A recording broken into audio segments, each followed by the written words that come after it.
এটা কি এসপ্রেসো। আজকে আমরা শিখব কিভাবে একটি পারফেক্ট এসপ্রেসো তৈরি করা যায় এবং একটা পারফেক্ট এসপ্রেসো তৈরি করতে হলে আমাকে কি কি জিনিসগুলো জানতে হবে। প্রথমে আমাদের প্রোটো ফিল্টারের ভিতরে কি নিতে হবে, বিনসের গুঁড়ো। আমরা সিঙ্গেল এসপ্রেসোর জন্য আমরা একটা single espresso perfect single espresso তৈরি করব। এর জন্য যে আমরা নিব 9 থেকে 10 গ্রাম বিনসের গুঁড়ো। দেন এটাকে আমরা কি করতে হবে, ট্যাম্পার দিয়ে ট্যাম্পিং করতে হবে। এটার নাম ট্যাম্পার। এটা দিয়ে কি করতে হবে, ট্যাম্পিং করতে হবে। ট্যাম্পিংটা কত কেজি ওজনের আমরা করব? ট্যাম্পিংটা প্রেসারটা হবে যে 14 থেকে 16 কেজি। 14 থেকে 16 কেজি কি করতে হবে, ট্যাম্পিংটা করতে হবে। আমরা করে নিলাম ট্যাম্পিং। ট্যাম্পিংটার ওজনটা হবে 14 থেকে 16 কেজি। আর আমাদের খেয়াল রাখতে হবে যে এসপ্রেসোর জন্য ট্যাম্পিংটা ভেরিফাই করে। এই ট্যাম্পিংটা যে পারফেক্টলি ট্যাম্পিং আমাদের করতে হবে।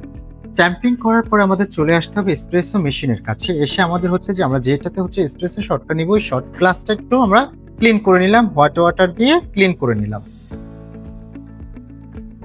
দেন আমরা পোর্টো ফিল্টারটা আমাদের ব্রু ফিটে আমরা সংযুক্ত করে নিলাম।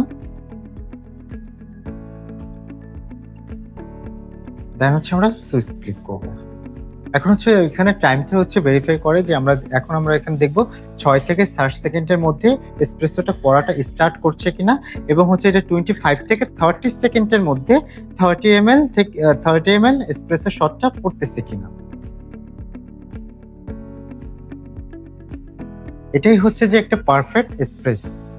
আমরা পারফেক্ট এসপ্রেসো কিভাবে বুঝবো? আমরা যখন দেখব যে এটা ক্রেমাটা এবং এটার হার্ড এবং বডি সবগুলো পারফেক্ট আছে কিনা, এবং যে এটা টেস্ট, কোয়ালিটি এবং এটার ফ্লেভার, এই এই জিনিসগুলো যে আমরা দেখে দেন আমরা এটাকে কি পারফেক্ট ফিল করবো। এখন এটা আমরা টেস্ট করে দেখবো যে এটা পারফেক্ট হয়েছে কিনা। হ্যাঁ, আলহামদুলিল্লাহ এটা পারফেক্ট আছে। আপনি যদি একজন পারফেক্ট বারিস্তা হতে চান তাহলে আজই চলে আসুন আমাদের green world barista and fast food training centre. আমাদের লোকেশনটা Dhaka Naya Paltan, China town, 6th floor.